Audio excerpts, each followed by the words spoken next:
Hey YouTube, there's an event tomorrow, and I want to talk about this event for a couple reasons. One, there's definitely a Pokemon you need to grind for Dust, a couple for GBL, and one just about the event itself, because I think it's kind of an interesting idea in terms of playability. And so get ready for Summer Concert, a music themed celebration. This is also hilarious because right now in Ottawa, we have the biggest music festival in Ottawa, one of the top in actually North America. It's called Ottawa Blues Fest. The name is not anything related to blues anymore. It used to be blues, but now it's all open.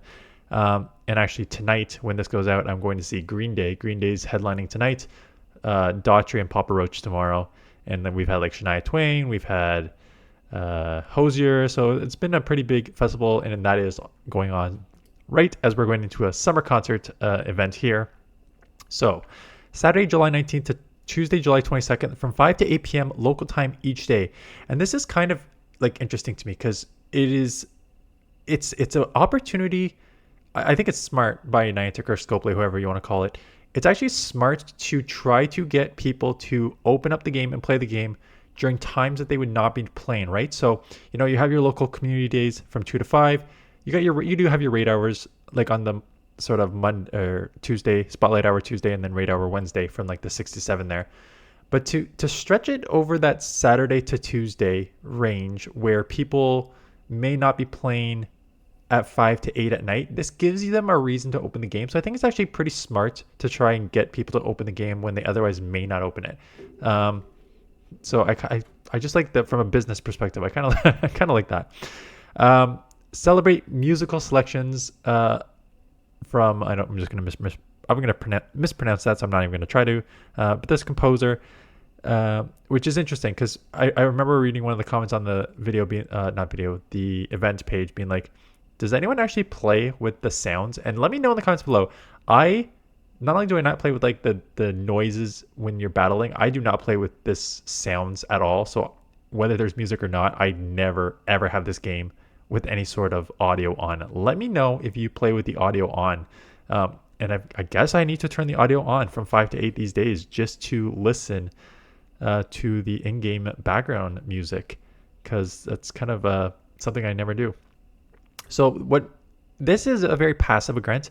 It's a lure module event. So lure modules activated during the event will last for 1 hour, attract specific Pokemon during the event, increase chance to encounter shiny Chatot at stops. So encounters from lure modules. The following Pokemon will be attracted to Pokemon with active lure modules. So this is a very passive event, right? You're not going out and grinding.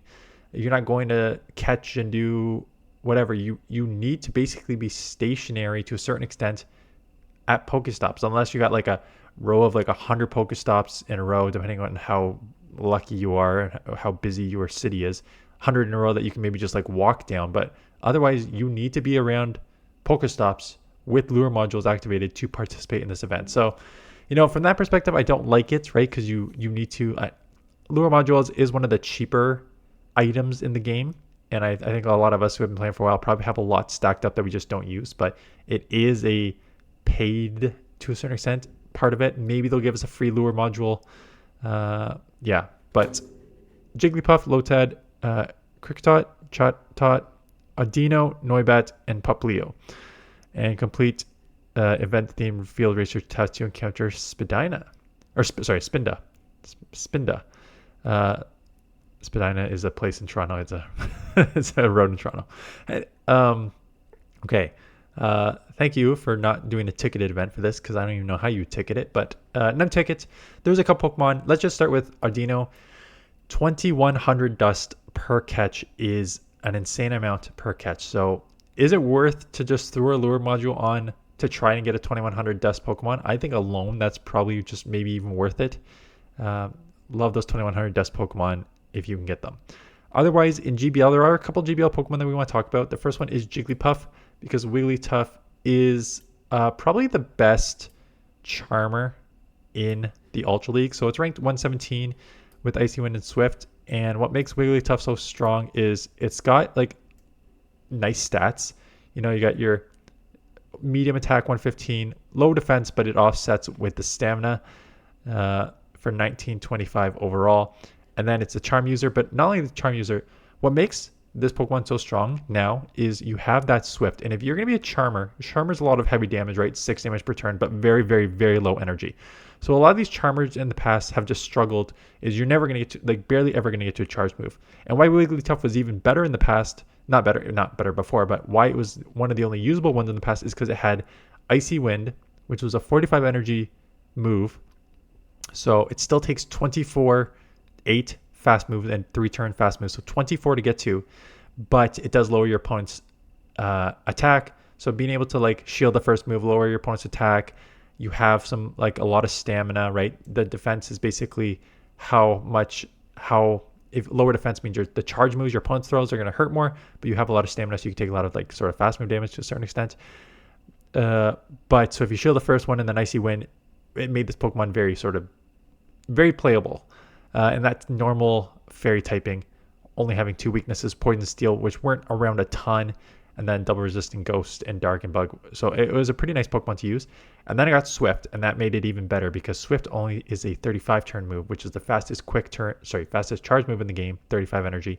So being able to get to that at 18, so you got that fast charm move damage with a stab, same type attack bonus, Swift. Now being able to actually get to a charge move that does some decent, not amazing chip, but like more than you were getting before at a quicker pace, makes this definitely better. As you can see, even though it's ranked 117, it is probably the #1 charm Pokemon. Yeah, so there's other charmers, like Pokemon that have charm, Clefable, Raichu, Donphan, but those are all obviously running different fast moves. So if you want the best charmer in the Great League, these are basically your number 1 and 2, Wigglytuff and Darkspun. I do think Wigglytuff is better given that half normal typing and just having that Swift now, I think is a very, very strong move to have. And then the Icy Wind to be able to lower your opponent's attack. So that's Wiggly. Unfortunately, Lotad, like we're getting into niche stuff here. Lotad is Ludiccolo. Obviously in the Open Great League is useless. The only thing I'll say about Ludiccolo is stats pretty decent, 117, 123, 132. It does have Razor Leaf. And so you wouldn't use this Pokemon in Open Great League. But if there is a limited cup where water or grass is one of those limited typings that gets in, having that sort of duo typing, which offsets your weaknesses, right? Grass is weak to fire, but water resists fire.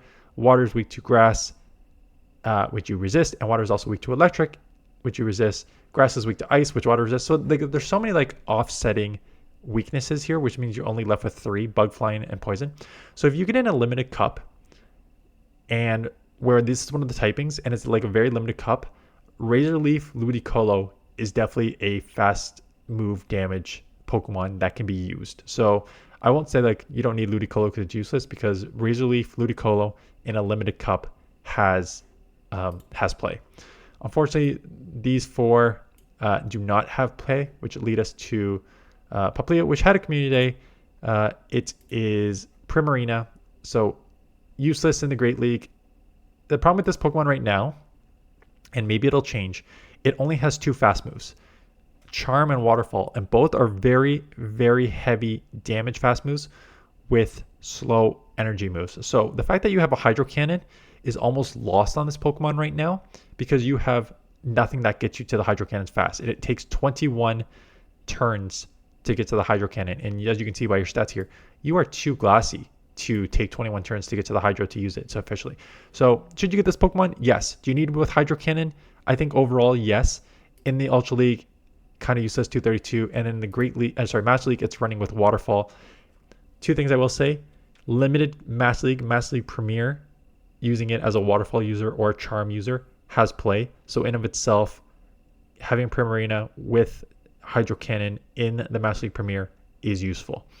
That being said, if this Pokemon can ever get like a fast charging move where you can start like, I don't know how useful, I don't know how useful that would be in the Master League, but I think it would have a lot more play if you got like a 4.5 energy per turn move, where then you're getting to these Hydros in like 8 to 10 turns.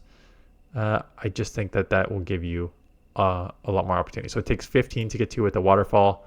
Obviously less damage than Charm here, but that's why at least you get to 15 with Waterfall. Hydro Cannon combo, not bad. Just does not work in the Great League at all because you do not have the bulk. But if you get to a faster charging move and have a either Disarming Voice, Hydro Cannon 40, 45, or even if you want to do like the Hydro Cannon quick and then Moonblast more of a nuke. I think there's potentially play, but until you get a better fast move, you're still kind of very limited in what you do. So again, am I going to play this Pokemon? If I remember, like I'm at the concert Saturday night, so no, but like maybe Sunday or Monday I'll throw on a lure. I guess the only problem is lures only pop up once every like 5 minutes. So I guess you're getting 12 in an hour on a thing. So is it worth using it to get 12 Pokemon? Depends. Like Audino is really, I think, the only one. You don't need a Jigglypuff. I mean, I have a Wigglytuff and I have a Primarina. If you don't, probably worth getting one just to have. But anyways, I think you're just going to collect dust during this event. But kind of an interesting concept to get people to play when they normally would not play.